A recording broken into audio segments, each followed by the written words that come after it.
अस्सलाम वालेकुम नाजरीन, वेलकम करती हूँ आप लोगों को इस वीडियो में। दुबई पुलिस की शानदार कामयाबी, समाही के अंदर 1000 मंशियात फरोश गिरफ्तार। दुबई पुलिस अपनी कारकर्दगी की वजह से दुनिया भर की बेहतरीन पुलिस फोर्सेज में शुमार होती है। इसी वजह से दुबई में जुर्म की शरह कम है। अगर कोई जुर्म पेश भी आता है तो इसमें मुलविस अफराद ज़्यादा दिन तक पुलिस की गिरफ्त से महफूज नहीं रह सकते।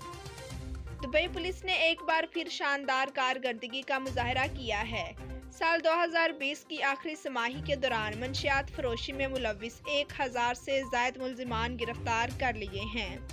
दुबई पुलिस की जानिब से मंशियात का किला कमा करने की कार्रवाइयों के एदाद-ओ-शुमार ज़ाहिर किए गए हैं, जिनके मुताबिक इस मुद्दत के दौरान मंशियात से मुतालिक 728 मुकदमात दर्ज किए गए, जिसके नतीजे में 1044 अफराद की गिरफ्तारी हुई और 1034 किलोग्राम मंशियात पकड़ी गई। जी तो नाजरीन, वीडियो देखने का शुक्रिया। हमारे चैनल पर न्यू हैं तो चैनल को सब्सक्राइब करें, लाइक करें और बेल आइकन को प्रेस कर दें। Thanks for watching. Allah Hafiz.